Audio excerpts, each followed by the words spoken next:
girl, hey. You've entered Baddie Behavior, where the breast cancer baddies come together with other survivors and thrivers to have candid conversations about life, sex, body changes, and relationships after breast cancer in a judgment-free space. All are welcome. Let's get started.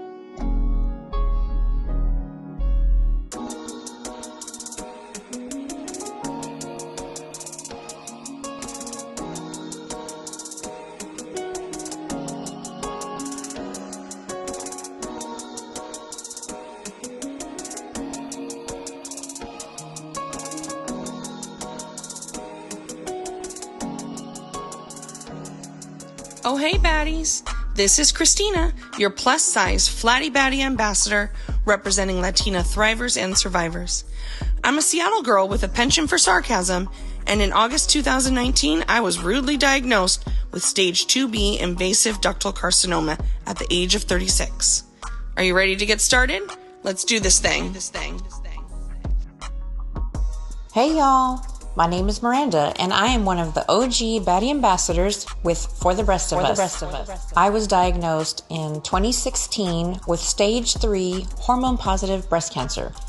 I live in Houston, Texas, and I am a stay-at-home mom with a family of 5. I have used my breast cancer diagnosis to motivate me and propel me into volunteering more with the breast cancer community. I love connecting women with each other and resources just to help make their lives a little bit easier.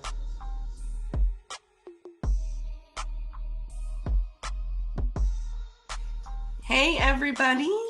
My name is Christina. I'm a breast cancer thriver and survivor. And I'm here with Miranda, Jess, and Mariah, who are also survivors. And today we are discussing all things sex, intimacy, dating, our broken vaginas after a cancer diagnosis and treatment. We'll also talk about the latest episode of Baddie to Baddie and some of the tips that sexologist Goody Howard suggested. And so if you haven't listened to that one, I do suggest you hit pause, go listen. It is something else. And come on back here and jump into the conversation with us. So we're going to jump right in and introduce ourselves really quickly so you know who is here. I'll start. As I said, I'm Christina, and I'm from Seattle. I have been married for 8 years, and I've been with my husband for 10 years total. I was diagnosed in 2019, and my vagina has been broken for about 2 years now. Maybe a little bit more. When I started my hormone therapy that things really, really took a turn down there. So that's a little bit about me. And so Jess, do you want to go next? Sure. Yeah. This is the podcast that also talk about everything not sex, right? Right. just checking. You know? Yeah, it's true. It's true. I'm Jess. I'm from LA. I'm currently in a long-term relationship. I was diagnosed in 2020, so my vagina has been broken since then because nothing breaks it faster than finding out you have cancer. Yeah, that's the truth, girl. Yeah, mental and physical. So broken. Yeah. Mariah. I'm Mariah. I'm from Louisville, Kentucky. I'm 29 and I got diagnosed with breast cancer at the age of 26 when I was living in Amsterdam, getting my master's degree. And that was in 2018.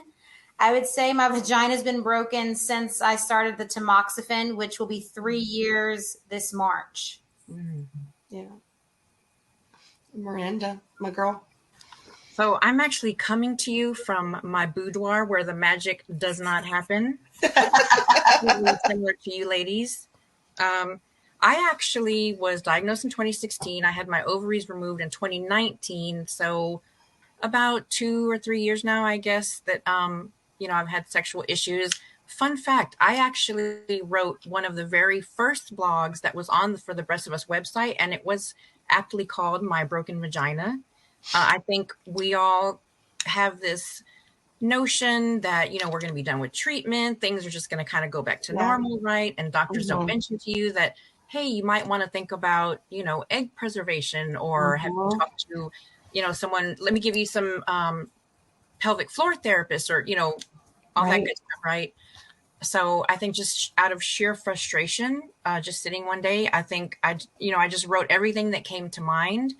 I was really surprised that there were so many other women who had the same exact problems. And why are these not being dealt with? Why are we not talking about them? Why are doctors not warning us? I think for a lot of women, it would make a difference in your treatment plan, or what you decide to do afterwards. So yeah, that's me. Yeah.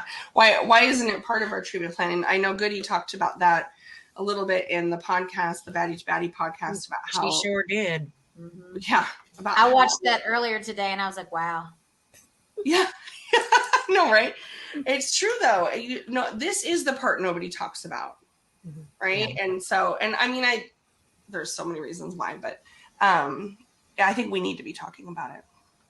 What I think is interesting about the four of us is that we're all coming from different places. So we have, women who are single, who are not single. So I'm curious to know, just because I am long-term, I have been married long-term, I'm curious to know, how does that affect someone who is single or who is dating and not married? So if you ladies don't mind, I'd like to get a little bit of background on your personal story.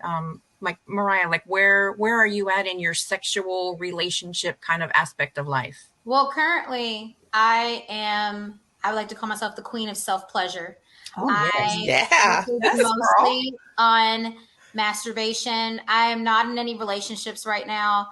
With being diagnosed in 2018 and then coming home and having to do chemo and surgeries and living with my mom and then COVID on top of that. And I was already single during all this time. And I finally moved on my own recently. I'm like, I want to take right now and focus on myself and figure out what I like before I bring somebody else into it.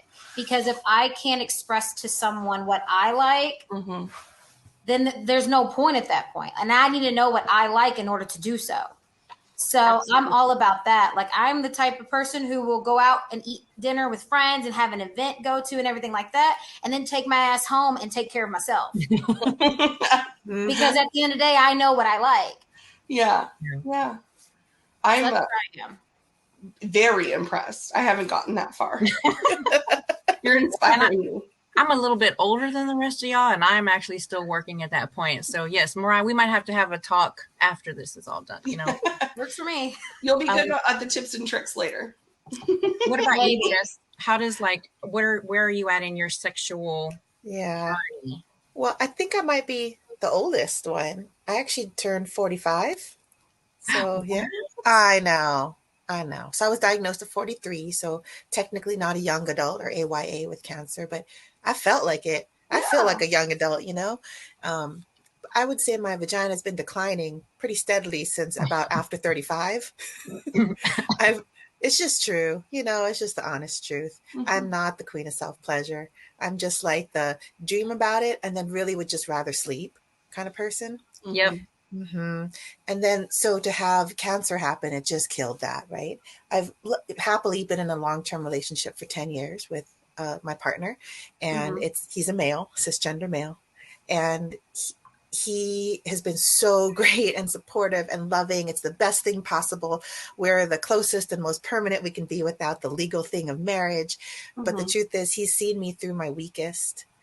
And sometimes all I can see is that reflected back when I look at him. And that's the hardest part, is the changes that we went through together, which again is so awesome. Strengthen our relationships, inspirational, blah, blah, blah, blah, blah. Right. But we all know it really means a ton of other things, right? So we have not connected at all sexually, maybe intimacy, sure. But the regular sexually kind of way, it hasn't been the same since the diagnosis. So it's been tough. Wow. It makes me think, do you guys think that most of this is in our heads? You know what I mean? I know that there is the physical part of it, right? Definitely when we jokingly say, my vagina is broken, the times I've tried to have sex with my husband, it's been painful. It hurts. And so there is that real, but also is some of it, you're saying, when you look at your partner, Jess, and I think that's so powerful, you see your weakness, your weakest moments reflected back at you. I mean, is that like in your head? Is it in his head? Like, I don't mean, we can't. Yeah, I mean, we don't really know, right? We don't really it know. Probably but, is. Yeah, I think there's that mental thing, right? That we are someone's going to talk about how we feel about our own bodies and what's changed. But I guess I'm referring more than just the mental part that's in your head, which is definitely there. It's like the spiritual part or the spirit, my energy broken, you know, like I no longer look to that person for my sexual excitement. That person is my comfort. That person is my caregiver. That person has saved me when I've been just on the ground dying through chemo, right? Yeah. So it's just so different. And that's a little bit more than just mental. Do you know what I mean? It's like the energy has totally changed between us, and it's not his fault. It's not my fault. It just is. It's kind of like, you know, you go through this really traumatic, you know, life altering huge event, and you do rely on your partner, if you have one, to be your caregiver. And it's hard to make that shift, right? From being like, you know, carefree and just sex everywhere on the tables. And then, you know, you're like trying to walk and this person is like wiping your butt when you go to the bathroom after surgery. Oh, Lord. It's hard to kind of marry that, you know?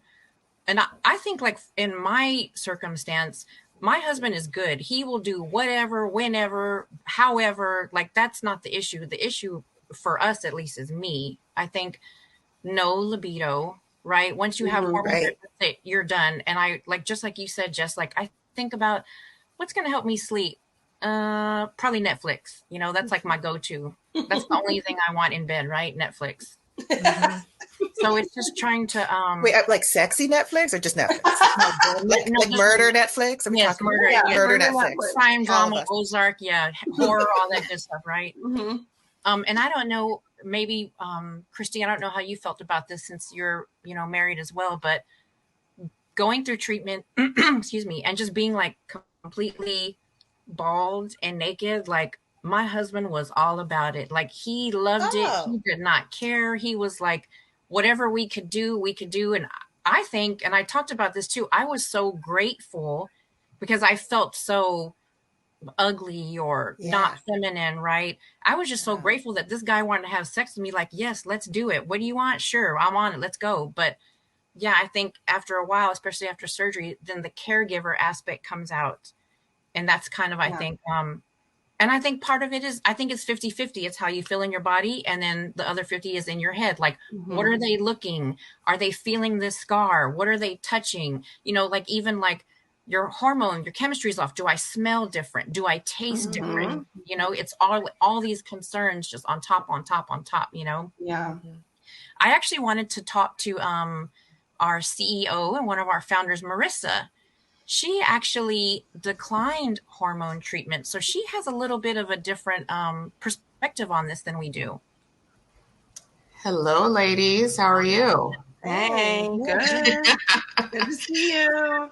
Good to see you guys too. I do have a different perspective from that. I kind of want to answer the questions that you guys had before. So I'm from Seattle. I'm originally in Georgia, though. I'm in Atlanta right now.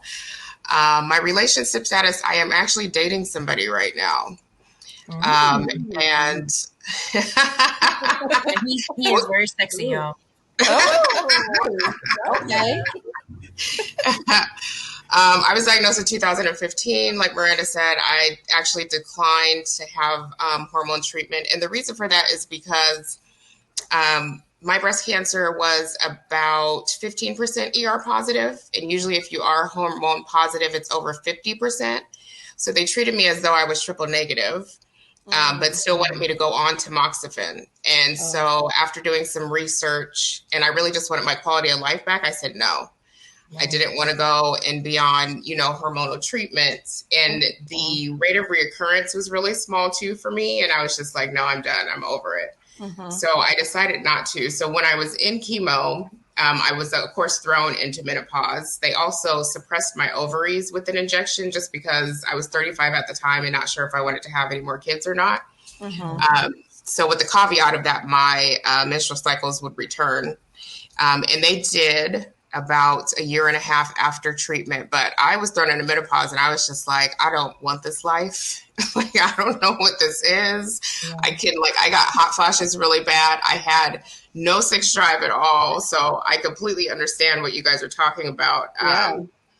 But, like I was saying before, when we were having a conversation before, I said, now I kind of have a robust sex life.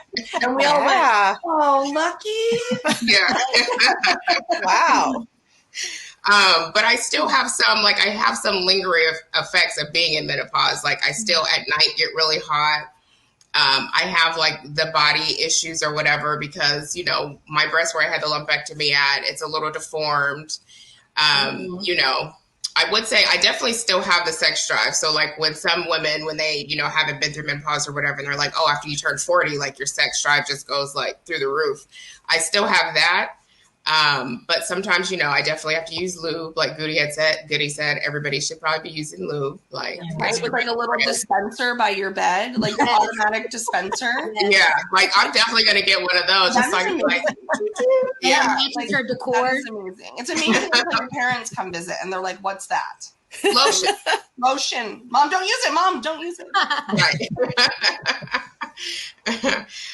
So I know that there are some women out there who have been diagnosed with breast cancer, and they still, are able to have sex. But it's also interesting to find out, even though they may still have the sex drive, there's still other things that may be preventing them from, having, enjoyable sex. Yeah. Yeah, that's so true. Yeah. And you're talking about, hitting your 40s and your sex drive going, I'm going to turn 40 next year. And I was complaining to my husband that this was supposed to be my turn. Good point. Yes. Yeah. Where he got to have his sex drive be bananas. And now he's sort of starting, it's kind of calmed down and whatever. Mm-hmm. But I'm supposed to have my cake. Right. And I can't. I don't wanna. Mm-hmm. Yeah. So, I know when I mean, of course, I'm sure you guys probably did too. I really enjoyed sex beforehand. And then so when to be thrown into the spot of going into menopause and not having any sex drive, I remember my best friend being like, oh my God, who are you now? Right. You're not horny anymore. There's nothing. I'm like, what is that? I don't want anybody to touch me. Nope. Just leave me alone. Yeah. So, yeah. Well, so it's interesting to hear everybody's perspective on it. Mm-hmm. Yeah. It's good to know there's hope for us. Yeah. Yeah. And I do think some of it is mental. There definitely is that physical and, intimacy part, but I do think some of it's mental. And I like some of the things that Goody had said on the Baddie to Baddie podcast is their sensuality and their sexuality, and they're not necessarily the two. Mm-hmm. And I think if we had sex therapists, part of our care team, that would help, because I think once you have somebody that touches that sensual side of you, then it's easier. Mm-hmm. I think it doesn't matter where you are relationship wise. I think if you're married, if you're single, if you're in a long-term relationship, because cancer takes so much away from you, you still have to get back to that sensual side of you. Mm-hmm. So, yeah. Well, I'm going to be the one to say it. The reason we probably don't have sex therapy and we don't talk about it is because of the patriarchy. Oh yeah. I'm just going to be the one to say it. We're not supposed to have sexual agency as women, right?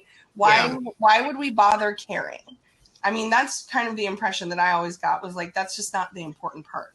And then we'd have to make sure who the sexual therapists are at that point. Yeah. Right. Mm-hmm. You couldn't just have anybody. Yeah. Right. And it feels scary. I'm going to be unloading, all my intimate thoughts and, concerns to this person. Mm-hmm. Yeah. So, Mariah, I'm curious, because hearing Marissa kind of talking about, going into menopause, not having that pleasure or not having the libido, and you're on tamoxifen. And so I'm wondering, because you're the self-pleasure queen, did it take time for you to get to that point? So with that, I shouldn't have said I was a self-pleasure queen like that, because now it's just going to be the same. Right. But I want to be a queen too. Well, we're all queens. That's true. There you go. Mm-hmm. That's true, girl. My libido comes in waves. So there are many weeks where I don't even think about that. Like I don't think about anything sexual. I just want to sleep at night. But then there are times where that's all I want to think about, and I'm super horny and I want to masturbate for 2 hours. Like and then there's happy medium sometimes overall. So with tamoxifen makes it to where like I take it at night, which that's when most of like quote unquote the magic would happen with people. And I'm already hot and bothered from tamoxifen. I don't want to have to deal with it then with someone else. And I will say, y'all made a good point with the mental aspect of sex and masturbation and sensuality and everything like that. I think I have so much sex with myself because I'm not ready to have sex with someone else. Oh, wow. Oh, Because I'm not, Yeah. I know that when I touch my breast, I have no sensation. I don't know if I'm ready for whatever partner, whoever I have as a partner, and putting that in my head. So a lot of you all had partners when you were going through your treatment. I lived with my mom. So, and I had friends, and that's what I love more than anything is like having friends and having good connections. So when people talk about having partners, I don't see the partner aspect of it because I'm like, I didn't need one when I was going through it. It's going to be hard because I'm like, hey, you weren't here when I went through it one time. I hope it doesn't happen again, but are you ready if that happens? And that just stacks up more and more issues with it. So I decided to take the route of learning what I like for myself sensually and what brings me pleasure, not just in a sexual aspect, but food and traveling and boudoir pictures and modeling, things like that. What brings me happiness? And then if I want to masturbate that night, I will. But if I didn't, I'm still getting pleasure somewhere else. Wow. Yeah, those are good points. Yeah, that's really powerful. Yeah. Even with a partner, I would say like I don't have any sensation in my breast either. So like we can like be starting everything, get in the mood. As soon as he touches me, it's like this mind fuck, right? Because it's like, don't touch that. I can't feel it. It's like, I mean, I hate to say the word trigger, but it's like, you know, then it brings everything back like, oh, I can't feel that because of my surgery and, you know, he wants to do this. And so, yeah, partner or not, that's still very strange. But I had a question actually for Christina because we have all had either lumpectomies or reconstruction, and Christina is actually flat. So I'm curious, what kind of conversation did you have with your husband, and then what impact do you think that has on like the mental aspect of your sex life? Yeah, I am flat. I'm also plus size, so, and I have been like that part wasn't new. But I wasn't flat on purpose. I actually wanted reconstruction, and part of it was for sexual reasons. Yeah. You know, it was hard for me to imagine what foreplay would look like, what intimacy would look like without my breasts. And, you know, you never want to say, well, again, here we go with the patriarchy. But, you know, it feels weird telling your doctor, like, I want to keep my boobs for sex. Like that. It's like people think you shouldn't care about that. You should just be happy to be alive, right? Yep. Yeah, but you know what? I told my doctor that. Yeah. I was just like, because you know, part of my breast is, you know, it's really hard. I have that dense fatty tissue or whatever it's called. And so I'm like, look, you got to do something about this because like I'm going to start dating people. And how am I going to explain that I have this hard part in my breast? Like I want to have sex with people. I want people to like, I want them to enjoy it. I want to enjoy it. Yeah.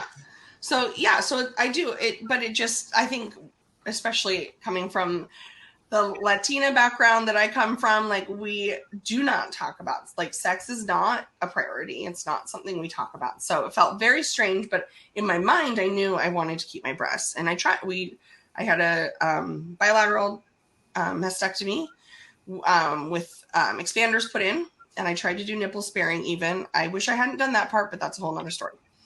And then I got infections. I got 4 different infections that we slowly had to like whittle away at my body, and ended up with a flat, not even just flat, but like concave. And so I think I also have, and there's probably other people like this out there, the the kind of mind fuck is what I like to call it, of like in wanting to keep my breasts and not being able to over the course of like 8 months while my caretaker cleaned open wounds. Like they had to leave my one side open and he would have to clean it, pack it, and bandage it. I had necrosis. He had to clean it 2 times a day. He had to, and it was, if anybody out there's had necrosis and had to put that cream on, it looks like we called them my melting nipples. I mean, it was like, if we weren't laughing, we were crying. So we just tried to keep laughing. Right. And so that alone, even without having breasts, was for him and I really, like, Jess, when you talk about, like, I see those moments in my partner, like, I do too. And him and I talk a lot about how we both are traumatized. And it's okay for him to be traumatized. That was traumatic. But also, I've gained 30 pounds on my hormone therapy. So I was plus size. Now I'm even bigger than I used to be. And my body doesn't feel like my own. I don't have my breasts. My body is built differently than it used to be. And so I don't even know how to have foreplay. I don't, the times we've tried to have sex since all of this has just often ended in tears because it's nobody's fault. It's just, we're a lot in our heads, but we're also in our trauma. And on top of that, like, everything that I've known about my body, he's known about my body, is like gone. So, and it's hard as a woman to not kind of self-blame, because I think we're kind of conditioned to do that. And then he feels guilty, right? So it's this like cycle of, I feel bad that I can't, we haven't had real true sex for a couple of years now. And, we've had intimate moments, but it just hasn't really happened. And so I feel guilty, and then he feels guilty that I feel guilty. And then we're both in our heads, and then nobody's having fun. So, do you mind me asking, like, do you guys ever try non-penetrative sex? That's why I say we've had like times of pleasure and sensuality. It's, but do you want to have penetrative sex? Like, are you eventually? We're both, to my husband's credit, like, he's in this with me. Like, he's not, this isn't like a pressure to do anything. But eventually I think we would, or I know we would, we both would. But also I don't have a libido. And so I find it hard to find time to like want to have sex. And he's scared to ask me because he doesn't want me to feel pressured. We're in a very there you go. Same. Well, I'm going to let you guys finish this conversation because I don't want to take up all of the time, but I'm glad that I can at least bring my perspective. But thank you, Marissa. Yes, I can't wait to hear what else you have to say. And be open. I want to hear what all you have to say. Okay. All right. Bye, ladies. Bye. So I was saying, I want to get back. I want to get it back in. Let's get it in. But I am also not there. I didn't say that I'm also on the hormone therapy. I was 100% hormone positive. So I had my ovaries removed. So that was 4 surgeries for cancer. I also had an infection like Christina, not all the way to necrosis. But it did I have to remove an expander. So I was half flat for a while. I had a unilateral mastectomy with an expander, and then I was just one. So just uniboobing it for a few months. I had my DIEP flap reconstruction, which is the abdomen tissue that they take to build a new breast. And I had that done just about 4 months ago. So physically, I'm still completely numb in my entire torso. Like I have a rebuilt new belly button. I can't feel it. Like I can't feel my pants are on, my jeans are buttoned. I can't feel any of that, in addition to the lack of sensation on my actual breasts. My left breast was my natural real one, the non-cancer one, but I had them do a breast lift to match the newly reconstructed one. So I had it on both sides, which means drains and surgery on both sides. I also had to lose my nipple because I had extreme tumor size. I was stage 3 at the time and all my lymph nodes. So I decided, which was my plastic surgeon said I was the first person to ask him, but I decided to remove my other nipple too. So on my healthy breast, I wanted symmetry even more than the traditional look. But keep in mind, when you're making these cancer decisions, sometimes you're at the clock, right? You're making them and you don't have a lot of time. And I kind of I'm clearly not still thinking sexually. But at the time I was thinking, I just want symmetry. I want my body to be somewhat similar again. I want to, I just want to get back to something. It didn't occur to me then, how am I going to live my life without nipples? I thought, oh, it's convenient. I don't have to worry about bras. But now I'm in a different world. Right now I'm like, well, but I can barely feel anything when I touch my whole chest. And now I don't even have the whole nipple part to enjoy and play with and use that as foreplay like that. All that's gone, So I don't know how to quote unquote start things up again. It's different. The starting is hard. Yeah. So I think, I don't regret that I decided to take off the nipples. I like the shape of my new breasts. I'm sure someday I'll have some feeling, that's great. Yeah. But right now I'm just kind of like, what am I doing? What did I do? Who am I? That's not me. So it's a lot of looking in the mirror naked. It's a lot of dancing around and trying to feel myself move again. Because also after surgery, you're just trying to get back into movement, right? Just trying to feel that. It's a lot of like doing yoga again to feel how things stretch and move and reminding myself that I can be limber, that I can stretch, that I am not breakable. Like I don't want to be timid and scared when I get back in there. I want to roll around like freaking thunder, right? I don't want to be like nervous about my baby body. Like really, like I'm trying to do those things because if I'm not ready to just roll into the sack, okay, fine. Let me just like roll around by myself, and which isn't always sex, but it's just getting back into it, that kind of thing. Yeah. And looking all the time, so I don't keep shocking myself with the fact that I have Barbie boobs with no nipples. Yep. I will say though, just briefly, 3 things that no one warned you about with DIEP flap. Your nipples are permanently hard. Like they just always poke out. So if I'm picking up kids at school, I have to wear a bra because I do not want to be that mom where they're like, look at this bitch coming in. Because they're like that, right? We all know that. But also they don't tell you my pubes are so freaking high because they raise your abdomen up. Oh no! And I bought this cute pair of underwear the other day, and I'm like, "This is so cute. It's pink. It's a thong. It's gonna be lovely." Girl, looked like I had a wig coming up off the top of my underwear. Hey, and I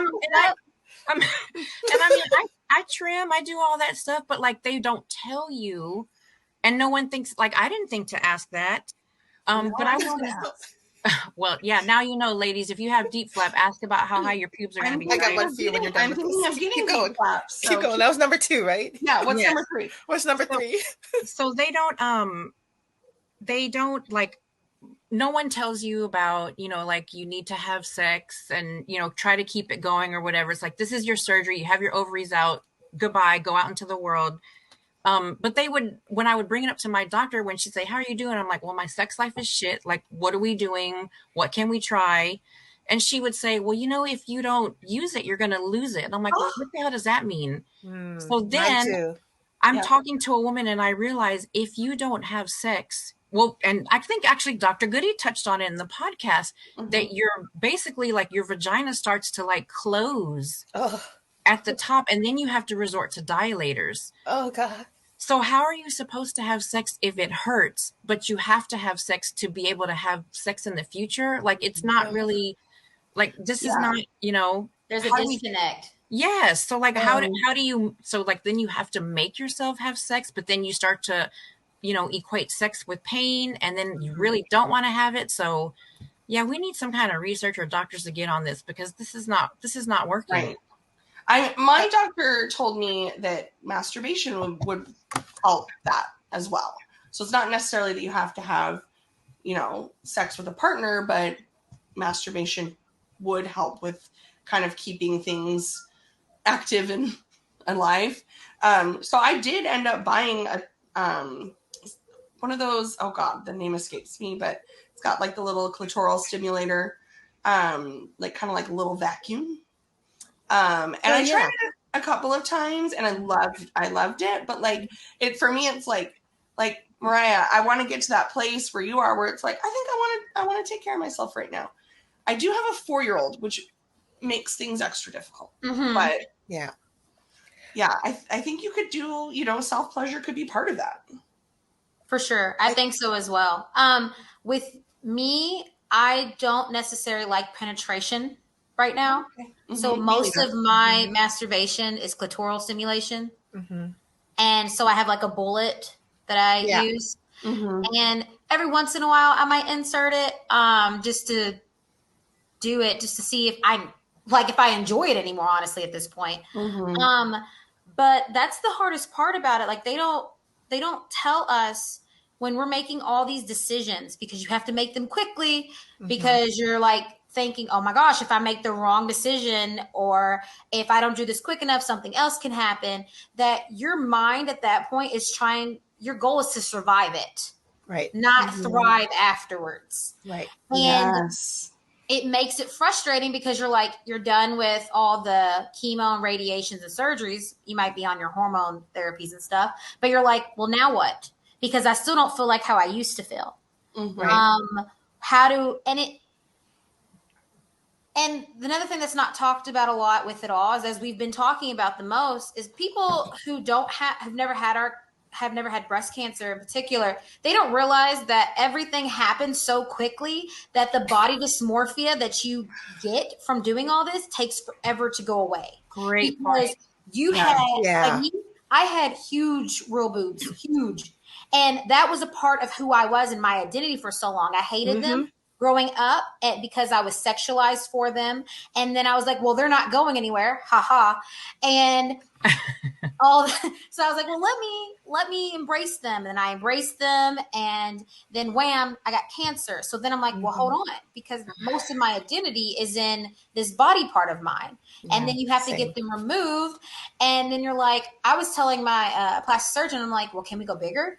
Because I was wanting to get back to my normal size. And he was like, they're going to be so heavy if we make them the size that they were, because I have saline. And he was like, and I agreed with him. I listened to him, and I'm happy with the size I am now, but that takes so much time. No. Because you do everything just to get it done so you can finally breathe. And when you breathe, though, it's not the same air that you were breathing before. Isn't it true that, so many people,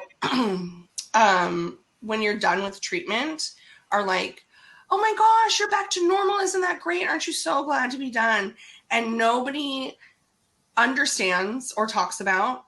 I'm so glad you said body dysmorphia, Mariah, because I had to find that language on my own. Nobody in my care team or my treatment team said, a lot of women suffer from body dysmorphia after this, and here are resources for your. I still haven't found a trained therapist. Like a therapist who knows about my specific need. And so why isn't this included? Because body dysmorphia is really hard to overcome, especially all by yourself, and it affects your sex life. My husband tells me all the time that he knows I see myself differently than he sees me. Right? Don't we all wish we could be Miranda's husband, who liked her squeaky dolphin, hairless, naked mole rat girl, was still up on it? He sure was. That's why I say, in my instance, it's me. It's not him. And I want to be like Mariah, because I, on the other Baddie to Baddie podcast, Dr. Goody said, you walk differently when you know you can provide your own pleasure. And I see it. I see it in the way you're speaking, Mariah. I see it on your Instagram. We need to have a checklist of what we need to do. Mariah's tips for being queen of pleasure. 1, 2, 3. Let's do it. We're going to print it and send it out to everybody. Yes. Okay. Yes. But I was wondering, just with all the surgeries, we all had different aspects of positive and negative. What's the craziest story besides my pubes popping out of my underwear? Anybody have a crazy story? I got one more about the deep flat reconstruction, which is, for those of you who don't know, again, is from the abdomen. They remove your tissue, fat, and skin, right, from below your belly button to above your crotch. And apparently that's the same area where some of us have happy trails. which means your new reconstructed boob is now hairy. No. Yeah. Yeah, it's fuzzy. So I've got like one Muppet boob that's got fur and one like regular boob that looks super healthy but has no nipple by choice. And now I'm looking at myself like, did I do that on purpose? Like, why did I do? I mean, I would love to just show y'all right now, but it's a podcast, so it's not the same. But you hit me up later and we will flash each other because it's we don't just have like, nipples. What are they gonna what? say? Woo, just it's like furry. Like, what is that? I've heard of that happening, and Yeah. the only thing I can think of to tell people is to get laser hair removal. Yeah. Because you have no sensation, so it's not going to hurt, right? That's true. Oh, yeah. That's true. I also have no that's care, funny. so I'm just gonna leave it. Well, then there you go. That's it, right? Like you can just like pet it when you I Just don't know. pet it. Oh, my baby. For Oh, soothing purposes. Yeah. oh, little baby. People will be like, what is she doing? I do have to be careful talking about like surgery things. I have a lot of like muscular problems around my surgical area. And so I've been working with a massage therapist and she's kind of taught me some self-massage. And I have on occasion caught myself just like doing that self-massage, but like in public, right? Like it's over my shirt, but like I'm Who cares? Who cares? but yeah, probably cares? the grossest thing that happened to me was, I mean, it was definitely the melting nipples. We like photo documented it and then put it in like a hidden folder because we were like, I can't like we couldn't believe this was happening. But then also the open, like I had like a 7-inch open wound and you could like see inside my body. So those were unexpected. Yeah. Just a little bit. You know, a little thing. Just like 7 inches of unexpected. It's fine. It's the wrong kind of 7 inches of unexpected, but okay. Oh, girl. It just took me a minute to get that. Mariah got that one before I even said it. I knew it was coming. There it is. I will say with having saline implants, they didn't tell me this, and I don't know if anybody else has this problem. If you know people and like they listen to this, please tell them to message me. When I lay down, like you know when you have your natural breasts, they like go off to the side when you lay down. Mine morph completely into like triangle type things. And when I get up, I literally have to shake my implants back into shape. Wow. Because they do like a triangle type thing. So I sleep with a bra, like a sports bra at night to keep them together because if I don't, they're either suffocating me or they're triangle like cones off to the side. And it's the weird, I have to legitimately shake them. Wow. Yes. And I'm like, I tell my, and then another thing, don't ever do this because this wasn't the smart thing to do. I decided to take something out of the oven topless. Okay. Oh Lord. Girl. And woke up the next day and noticed that I had a burn from where it burned me. And it was black. I thought I got paint on me somehow. And I woke up the next day and I was rubbing it and it was skin that came off. I didn't know that I burned myself. Yeah, I've heard that happen many times. Did not know. Did not know at all. And I was like, oh my God, this is terrifying. Yeah, I don't have that problem because I'm flat and my stomach sticks out farther. So if I'm gonna burn anything, it's my stomach. You feel it though? Yeah. I mean, but I'm looking into getting deep flap done. So I'll note it for later. So I would say deep, I'm happy with it, but like most women, my nipples were probably my most sensitive. Like I love the sensation of being touched. Yes. And there's nothing there, especially because I breastfed because I have kids. So they would be even more sensitive. And anyone out there, if you've had children and you breastfed, a lot of times during sex, you have this automatic response where your breast will start to leak. So, you know, if I can have my boobs leak on my partner, then there's really nothing else that's kind of like off the table. Like he doesn't care. He's just like, you know, whatever. Right. But that's probably like the saddest aspect. I mean, I know. Does anybody else mourn the loss of like nipple play? Yes. I was all I could think about when they were telling me they were going to take away my nipples. Yes. I mean, I guess like, you could clamp the nothing. I guess I could just clamp it. But you feel it. You won't feel it. There's nothing going on. I hate that because that was my main way to segue into foreplay. was nipple play. Yeah. And obviously like the kissing of the neck and everything like that. Right. But this area that's my main area too. Yeah, was what I was all about. That's what would get it going for me. And the fact that I don't have my main hot spot anymore. I'm like, I mean, don't get me wrong. I'm willing to get creative and we're going to find another one when I get to that point with the partner. But it's just weird. It's like that used to be what my hot spot was. Oh, yeah.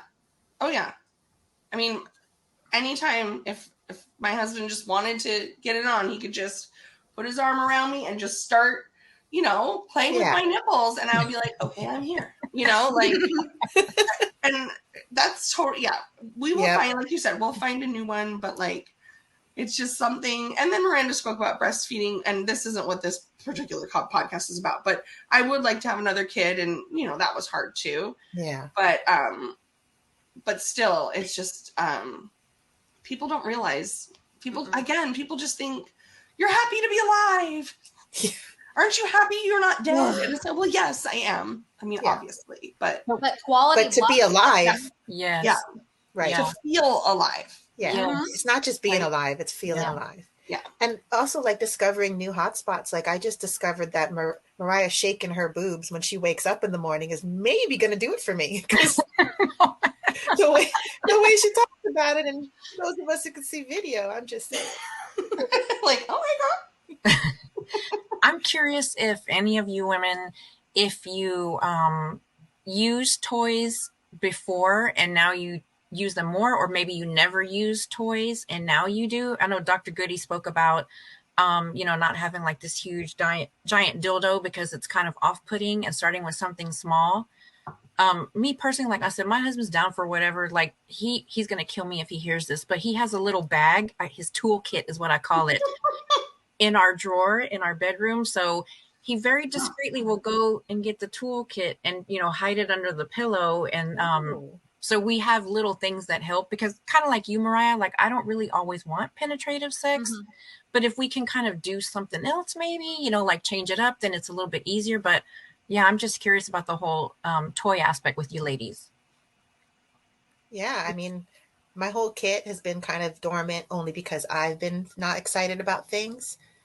And I haven't gotten anything new, which I think is a sign. The fact that I'm not out there buying or looking or excited about getting something new. I think maybe I might have to do that for myself just to trigger myself into thinking those thoughts again. So maybe that's a really good idea. I haven't even thought about that, so I love that idea. Yeah, it sounds like I'm going to have to go shopping here soon too, because I have a bullet, like I was saying earlier, for clitoral stimulation and everything like that. I just need to, I don't care that it's taboo to talk about sex, clearly. But I don't know if I need to like walk into, an adult store and ask the people working there, like what they suggest. I do know sex coaches though, so I can just go ask them and say what they recommend. But I do like my bullet. It does what I need it to do for me. And when I was having sex with partners, if one red flag for me is if personally if they thought the aspect of using a toy during sex with us was an issue, because this is not a toy to make you feel inferior about yourself. This is a toy to help us all out. So if you feel like this makes you insecure, then that's not we can't be together. Yeah. But I obviously use the toy more than I do having a partner, because I'm a partner right now. But I feel like if I did have a partner, I would still implement the use of toys. Does anybody watch 90 Day Fiance? I know it's trash. I mean, yes, I have watched it. Yes. Did you see the episode where it was an older white woman and she was going to marry? I think he was from like, oh gosh, I can't think of, like the Emirates or something. So she went to visit him and she busts out this toy and he's like, no way, no. And it was like this huge crazy thing. And here's this older white lady like, what's the problem? Like, we're going to have fun. And yeah, crazy. Like if he would have just gave it a chance, he could have seen that everybody would have fun, Right. Yeah. I mean, Yeah. I have to say, like, my husband's totally open to trying things. We just haven't gotten to the point where we have, and we've figured out what works for us. But I think that's sort of next steps for, reopening our sexual relationship. But Goody did have some stuff. I was on her webpage yesterday when she was talking. I was like, she's talking about all these things. I need to see what they look like. I mean, we do get a discount. Do it. Discount. Just try one. Just check it out. So I think I'm going to place an order for a couple of things for, to try. And please remind us of this discount code, Christina. Yeah. Baddie, Baddie, I believe. Got it. Maybe Marissa can confirm in the chat. But I'm pretty sure that's it's Baddie, Baddie. And her prices seem pretty reasonable to me too. Yeah. So I think I'm going to try that. And that actually, I think, leads really nicely into sort of our closing topic of tips and tricks, or, kind of what tips do you have for other survivors in terms, I know we've talked a lot, but if you have a recommendation, or if there's something like myself that you're thinking about trying that would, maybe encourage someone else, like, oh, I heard somebody say they're going to order some toys to try with their partner. I also am seeing Marissa saying take a class. Goody has classes on her site. I saw that. And I actually am thinking about taking one because I'm just really curious to hear an expert's advice about it. So for me, any sort of tip or trick that I would say is just put yourself out there and give it a try. That's the stage I'm at right now. The other tip I have is if you have a long-term partner, or any partner actually, that talking about it and couples therapy is totally, totally helpful. We just did a few months of couples therapy, sort of once things had settled down, to specifically address this. And did it fix our sex life? No, that wasn't the point. The point was to give us the same language to talk with each other about it. Mm-hmm. So I think those are my two big things. But yeah. I would say take yourself out to a nice dinner. Live lavishly in it. Drink. Yes. Eat good food. Do courses if you need to. Yeah. Take yourself home afterwards. Take a nice bubble bath. Candles lit. Some nice music. And then either look in the mirror and look at your body and see what you love and appreciate your body parts. And then take that to whatever room. It don't have to be the bedroom. Whatever room you want to do this in. And just touch yourself. And reconnect with yourself. Mm-hmm. Those are my main things. Know what you like about yourself and what makes you happy. Mm-hmm. And because I'm a sensual person already. So I have to set the whole mood for the day to know what I'm about to do later on. Mm-hmm. So I just encourage people to take out that time for yourself, because sensuality is just as important pleasure than sex is. Mm-hmm. So if you do all the things leading up to sex and you don't have sex that night, so be it. Guess what? You enjoyed yourself. I love it. Yes, Mariah. But if you did do more than that, that's even better. I want to live a day in your mind. I love it. I love it. That was so good. Yeah. What about you, Jess? I have two things. I would say the first is reminding yourself that this isn't permanent, whatever you're in right now. Mm-hmm. So I've been in menopause, chemical menopause from chemo, instantly right into surgical menopause from removing my ovaries. Right. Mm-hmm. So I'm in it. But it's now been a year and 1 month since my ovaries were removed. And I'm finally starting to make my own moisture and wetness again. That's great. There's not exactly. I was just like, this is my desert right here. Welcome to nothing.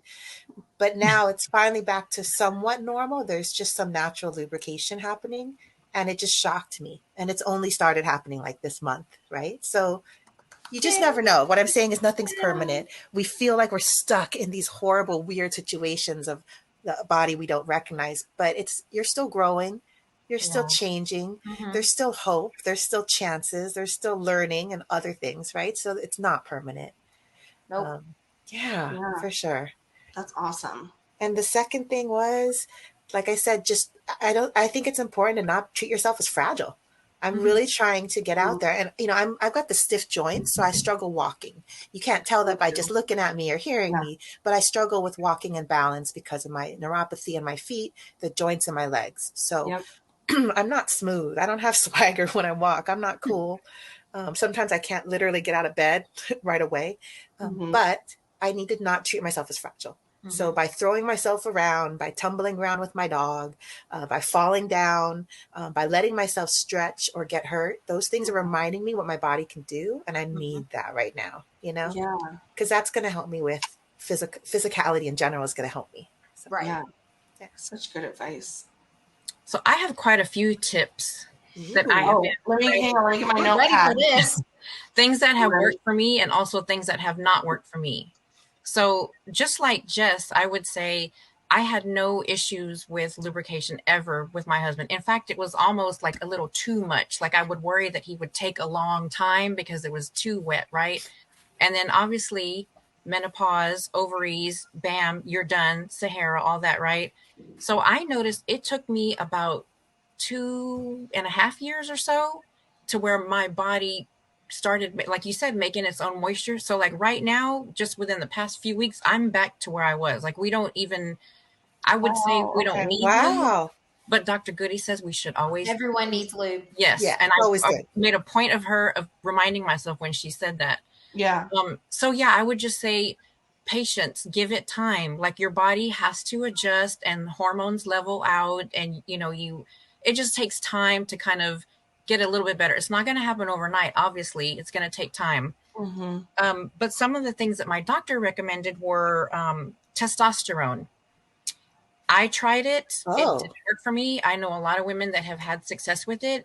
It's just like a pea-sized amount you put on your vulva, I think like every day for 2 weeks. And then after that, it's like once a week or something. I don't know. But some women really like it, and it works great for them. Also, vaginal estradiol, or estrogen rather. That also helps to kind of keep your skin and your vulva like nice and supple, so you don't have any kind of like discomfort or tears.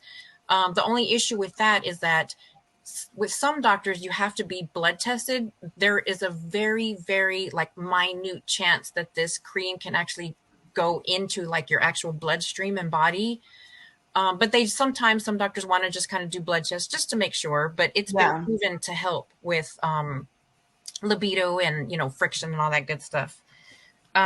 Also, I always tell women vaginal moisturizer and lube are two different things. You need a moisturizer. Lube is only for sex. Moisturizer is for you. It's to keep everything nice and smooth, and you don't even need to use it for sex. It's just if you're going to bed, if you're doing Mariah's routine and you take your bath, get a little bit of moisturizer, stick it up there, and just leave it and just kind of let it go through. So I know we had Christina and I have used Femme Pharma. We got that to try. I also really like V Magic because there's no junk in it. It's very, very thick. Like I can't deal with the droopiness, and then like drippy. But also when you're trying to be spontaneous, the last thing you want to do is fill up this fucking plunger and like, oh, hold on, let me do this. But the good thing about some of the moisturizers is that they just absorb and you don't have to worry about it. But I would say do it at night, obviously, so it's not goopy, messy, gross, right? One of the things that I also read about through a sex therapist, her name is Dr. Jordan Rouleau. She talks about sensate touch and sensate focus. So that is more about not having sex, but introducing you and your partner to the feel of touch. So one of the things she said, like, remember when you were 14 and you have this person and you're kind of just getting into like the whole sexual aspect. How excited did you get when they touched you? Yeah. Right? Oh, wow. Yeah. like just your shoulder, or like, oh my God, he's holding my hand, or, ooh, she's looking at me, like whatever it is, right? So sensate touch or sensate focus is kind of bringing that aspect back into your adult life, like focusing on the touch and just how it feels, not penetration. You're touching this person for you. You're not touching them for them. And I thought, man, isn't it like a great thing? Like we have sex and it's always like they're going to do for me and I'm going to do for them. But the whole point of the sensate is just for you. Yeah. Like the texture of the person, how soft their skin is, if they have hair, their smells, all that stuff. So I would definitely look into sensate focus. Yeah. My therapist recommended that. Our couples therapist recommended that. I've never tried it, but I mean, you can read all about it. It's got like really good, like a lot of people have a lot of success with it. It's just getting your partner on board. Sometimes it might be the issue. One of the things my husband and I used to do too was schedule sex. And I know that's kind of crazy. People, I know it takes spontaneity out of it, but it's like, if I knew we were going to have sex that night, then it was like, I was a boxer, like, okay, I'm going to get myself in the game. Like I'm going to take the bath and, maybe have a drink or not cook dinner, not worry about cleaning, just kind of using that day to kind of focus on what do I want out of that night with him? What do I hope I get out of that night with him? And not to be like, a male partner with anyone, any sex life, any partner, right? But the magic for me, and I don't know if you have all tried it, is just good old fashioned THC. Yes. I'm in that church too. Yes. I mean, I don't smoke because I can't smoke because I have children, but I have gummies, have a connect, as the kids like to say, but it relaxes you. It gets you out of your head. Yep. It lowers your inhibitions. You're not like so focused on like, what do I look like? What do I feel like? What they, like that whole aspect of it. It just makes you more relaxed. It makes you more open. At least for me, it does. I know a lot of people don't have that issue. And then I sleep like black ass, deep, no thought, nothing sleep. And it is so awesome. I'm jealous. Yeah. It's the best. My only problem is the cotton mouth. That's the part that gets you gotta you gotta keep, so this is what we do. I keep a cup of water next to my bed. I keep a bag of chips because I know I'm gonna want like some kind of Cheetos or Cheetos or something, right? But yeah, definitely just start out at a low milligrams, how you like it, how it affects you. Some people I know, they just get super sleepy, they can't deal with it. Some people get nauseous, but I mean, I think if you have someone that can help you at least with gummies, give it a try. Yeah. I know people say CBD. I don't know if you ladies have ever used that. I need THC. CBD doesn't do, Well, CBD is a longer term thing, so it's really hard to notice effects of it unless you're kind of doing it as a regimen. Yeah. And then people start to notice other effects that are, again, more long term. But the gummies, I do that. And what's so great is if you get to the point where it's full body tingly, it doesn't mean that part is the sexy part, but it does mean that if someone's touching you, if you're touching yourself, you're not as much noticing which zones are working or not working, which parts are numb or not numb, because you're kind of all tingly all over, but you're still sort of going through the mechanics. Do you know what I mean? And then you can find sensation in different ways, plus the whole out of your head thing, which is great. So absolutely yes to gummies if you can, or some sort of version of THC. I think it's way better than even like drinking, because what happened, I mean, so many people are like, oh, a couple glasses of wine might get them, in this mood, but I don't know how many times I think that, and then it's like, it's just, we call it whiskey dick. I'll get whiskey dick. Right. Yeah. I'll just be like, I can't have an orgasm. I'm not, the wine just sort of, it made me more like relaxed and ready, but then it took away my ability to, it gave me my whiskey dick. Yeah. So that's a good point. One of the things I liked about using THC gummies or edibles is that it also took away the fact that I wasn't then going for the goal. So I no longer felt like the pressure of this moment is for the orgasm. You're just kind of like, whatevs, I'm in it, and you're just, and because you're in it, that also lets you let go and not, there's no structure to that. There's no pressure on you, and I think that's a really great idea too. So if alcohol does that for you or something else does that for you or whatever, that's great. But that works for me. And I like that Miranda brought it up. Yeah. I would just say, don't give up. Try. Yep. Right. Ask support groups, get on forums, make it a point to tell your doctor. I mean, I told her every single time, it's shit. This isn't working. Yeah.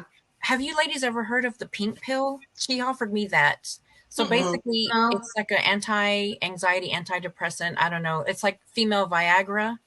Oh. So it works more like serotonin and all that stuff, but you cannot drink on it. Otherwise, you get low blood pressure and you die. So I'm like, no. Whoa. I'm not doing it. That's the quickest turn What? I've heard in my life. Like sexual happiness or death. Like those are your two choices as a Yes. woman. Yeah. Like, you cannot drink zero. I'm like, no, I did not go through chemo and all this stuff to not have mimosas at brunch. I'm not doing that. It's like, here, you can have sex or you could die. Yes. But that is a roller coaster. If you don't drink, then that might be an option. That's true. For you. So I don't know the name of it. I just know, it's the little pink pill. You can do a search on the internet for it. But my biggest piece of advice would be just like, don't stop asking. Don't be embarrassed to ask. Yeah. Keep putting yourself out there. Try new things. If it doesn't work, that's okay. Like, it's okay. Just try something else. Yeah. And vacation sex is always good too. Like, everybody knows vacation sex. Well, your 4-year-old isn't with you. Well, that's true, but I don't even pee alone. Yeah. So bless your heart. But I have support. And actually, speaking to that, if you have young children or children who are in the way, find your support group. And like, my family happens to live nearby, and I'm really lucky that my mom loves to, take my son. Usually, like on Sundays, she'll go, she'll pick him up. She'll have him all day. And Miranda, speaking to like scheduling sex, like, even though it's not spontaneous, we know that would be the day for us to try something new, or, because we can just set aside the time and know that, we won't potentially traumatize our kid. But even though it's not spontaneous, you can still do everything that I suggested earlier to lead up to it. Yeah. And there is something I personally have always been this way. I've always kind of liked knowing. Mm-hmm. And sometimes I would just know because it was like, oh, I'm going on a date with him. So I'm probably, but I would spend the day thinking and like getting myself into this like sensual, mood. And it really made it a lot better for me. Mm-hmm. Yeah. Nice. So, well, unless there's any like last things to say, I think we're going to wrap it up. It's been a great conversation. Thank you so much, everyone, for your candid, information and just being willing to be open and honest about it. I think more women need to be talking, and hopefully by hearing this, other women will find their group to talk to. And I don't know about you guys, but you're always welcome to ask me questions. So you can find me at Honest to Christina on Instagram. The 2 is TO, not the number 2. Where can our listeners connect with you guys? So you can find me on Instagram. It's Mariah Crenshaw, but it's spelled phonetically instead of the typical way. Y'all can figure that out. Yeah. It's funny because I will say a quick thing about that. The reason why it's spelled phonetically, not just because I didn't want certain people to find me, but also because I had an incident one time where someone said they thought my name would be more complicated than what it was. Yeah. So I made it that way, so that way they could be sure to sound it out. Yeah. Oh, your racism is showing. Mm-hmm. Exactly. God. Well, I think we can also put your handle in the notes about the podcast. Okay, cool. If you guys don't mind. But Jess, where can we find you? I'm under Jess Miso, like the soup, miso soup. So Jess Miso. Come talk to me. Ask me questions that I know nothing about. I don't mind. Me too. Welcome to my Not About Sex at All podcast. Yeah. What about you, Miranda? So I get questions about this, but my handle is Merlordigon. And no, I'm not, it has nothing to do with the Lord or Jesus or none of that stuff. It's just my name, my whole name. It's Miranda Lorraine De Hoyos Gonzalez. So Oh, I'm Hispanic. We got long names. You know how it goes. That's true. That's true. Yeah, it's just the first 3 letters of it. As a parting gift to you ladies, I would like to share, I almost forgot to mention this. There's a website, I think it's called Venus, and they sell lingerie, but it's sexy but classy, and it comes in every size. Yes, girl, you're speaking my language. Name. So cute. I mean, some of the stuff is a little on the pricier side, but they have good sales. So definitely, yes, Venus. Okay. It's women's clothing or something. I don't know the actual website, but we have one little kind of silly question for everybody since we're coming to the end of our awesome talk. Hot tamales or lemon heads? Oh, I'm a lemon head, definitely. I don't care for either, but I'll do a lemon head. Oh gosh. Yeah, I guess hot tamale because of cinnamon. I like cinnamon, but how about both at the same time? What's that taste like? Oh Lord! It's supposed to be like while we're giving oral sex, or just? Oh my gosh! Or maybe I'm just candy fluid and I like all of them. There you go, candy fluid. I mean, I'm willing to try anything at this point, ladies. So you try that, Christina, and then report back to see if what's better, the whiskey dick, the sour dick, or the spicy dick. Okay. And we'll go from there. Yes. Yeah. Look for a written report about, and with statistics and everything. Love it. That's the best ending. It's our happy ending. There's your happy ending.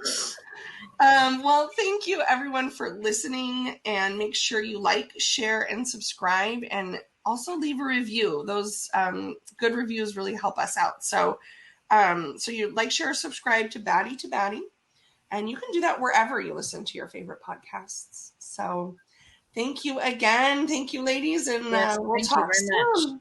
All right. Thank you. Bye. This is another Baddie creation brought to you by For the Breast of Us.